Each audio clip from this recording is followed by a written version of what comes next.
Сайн байцгаана уу та бүхэндээ энэ өдрийн мэндийг хүргэе. 365 өдөр гайхамшигтай хамт подкастын маань 117 дахь дугаар эхлэхэд бэлэн боллоо. Та бүхний итгэл танд Панда байна.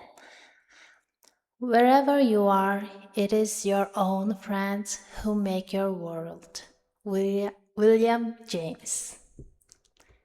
За өнөөдрийнхөө персептийг хэлсэн хүний талаар хэдүүлээ эхлээд ярилцъя. За William James гэж хэн бэ? За тэрээр 1842 оноос 1910 оны хооронд амьдарч байсан Америкийн нэрт гүн ухаантан сэтгэл судлаач, Америкийн нэгдсэн улсын түүхэнд анх удаа сэтгэл судлалын хичээл заасан Америкийн сэтгэл судлалын эцэг хэмээн алтарсан сэтгэгч хүн юм байна. Яг миний нөгөө нэг сонирхдаг чиглэлийн хүн байж таарлаа. За тэрээр гүн ухааны прагматизм буюу прагматик үзэл болон сэтгэл судлалын функционализм хэмээх томоохон урсгалуудын үндэслэгчдийн нэг юм байна.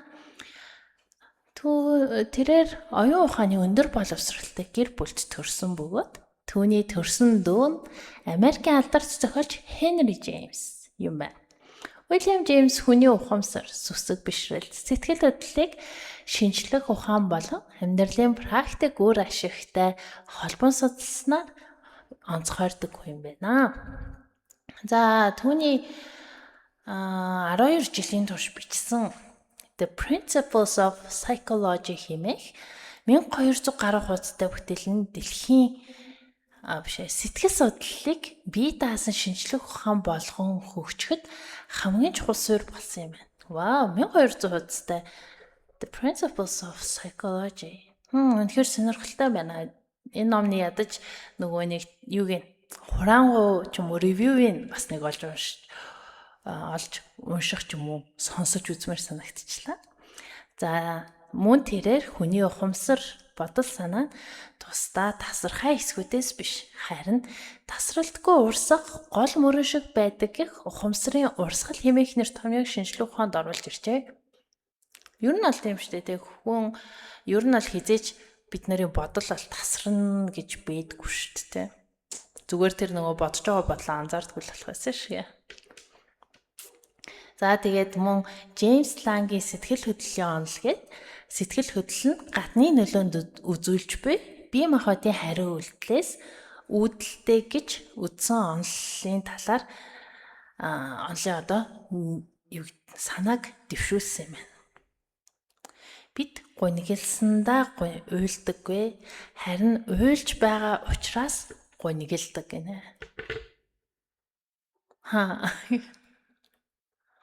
Бас сонирхолтой л юм тий. За тэгээд мөн альва санаа онол эсвэл сүсэг бишрэлийн үнэн эсэх нь түүний хийсвэр логикт биш, харин хүний бодит амьдралд авчирч буй үр ашиг болон практик үр дүнгээр хэмжигдэнэ гэж үзжээ. Ер нь бол нөгөө прагматик буюу нөгөө нэг бит зүйлийг ингээ чухалчилсан ч гэх юм уу да нэг хальт нэг тийм онолын талаар яасан л юм байна л. Тэгээд сая нөгөө нэг персепт нь болохоор тэгсэн шүү дээ тий. Чи хаанч байсан? Чиний өөрийн чинь найзууд чиний дэлхийг бүтээх, ертөнцийг бүтээх болно гэх. Нөгөө ягаа тэгдэг үсттэй тий нөгөө ямар хүмүүстэй найзалж нөхөрлөж явж байгаагаар нь тэр хүний ус дүгнэж шинжлэх боломжтой байдаг гэх. Тэгээд хүн гэдэг бол өөрөө одоо нөгөө нэг тэр хүнтэй хамгийн ойр байгаа 5 хүний одоо нөгөө нийлбэр юм аа гэх. Тэгж бодохоор би бас ямар 5 хүний нийлбэр лээ гэх. Хаяада бас ингээд янз янзын юм бодоод ч юм уу тий өнөөрэ тэр чин ямар учиртай бол гэд ингээд нэг тийм хийцгүрч суух гэдэг хүнд уулна амир хэрэгтэй юу юм байгаа. Одоо нөгөө цаг хугацаа гэдэг юм уу? Одоо нөгөө хүмүүс тэгдэг те me time гэдэг Өөртөө цаг гаргах. Гэтэл яг үндэ энэ цаг хугацаагаар юу идэг вэ гэхээр байнгын хөдөлгөөнтэй байх. За хөдөлгөөн бол муу зүйл биш л дээ. За тэгэнгүүтээ байнгын подкаст ч юм уу ямар нэг юм сонсож өөрийгөө хөгжүүлж ийн гэж. За тэгэнгүүтээ өөр юу хөөх. Тэгэл за массажинд орж ийн, нүүр амаа яаж ийн, ингэж ийн тэгж ийн гэд. Яг үүндээ бас хаяада өөртөө юу ч ингээд бодохгүй байх үед ингээд нөгөө толгоонд орж ирдэг ингээд бодлоодтойгоо суух тийм цаг хэрэгтэй. Яг тэр одоо өөртөө нөгөө нэг уйдах цаг хугацаа олгоо гэдэг зүйл сүүлийн үед бас нэлээд чухал болж ирсэн.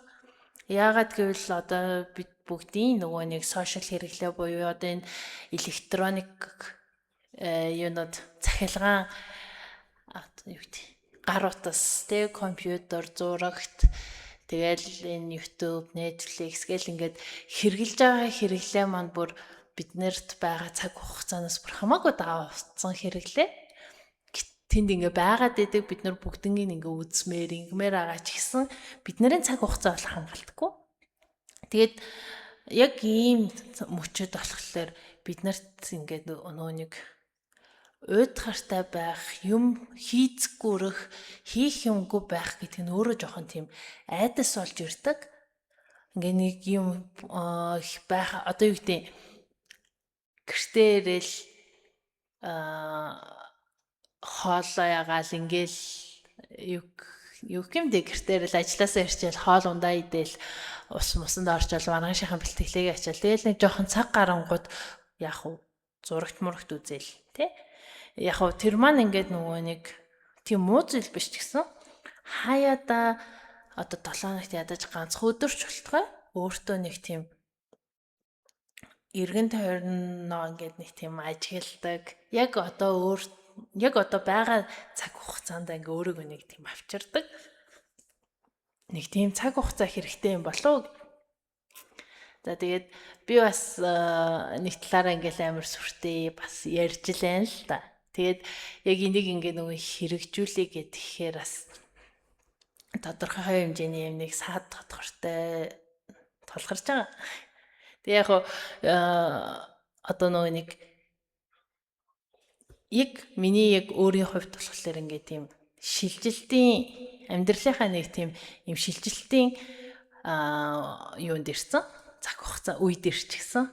Тийм болохоор ингээд тэрэндээ ингээ жаахан дасан зохицоход надад бас тодорхой хэмжээний хугацаа хэрэгтэй. Тэгээд хэдий тэгж байгаа ч гэсэн ингээ багаар ч гэсэн өөрийгөө ингээд арай илүү сайн гэдэг юм уу хөгжиж байгаа, дэвшиж байгаа тийм өөртөө илүү тийм цаг гаргах тийм юг амьдралын маяг ингээ өөртөө суулгах тийм орлогоодыг бол үнэхээр их хийж байгаа. Тийм ч гэсэн болохоор би та бүхнийгаа ч гэсэн өөрсдөө цаг гаргах тийм орлогоодыг маш сайн хийгээрэй гэж зөвлөх байна.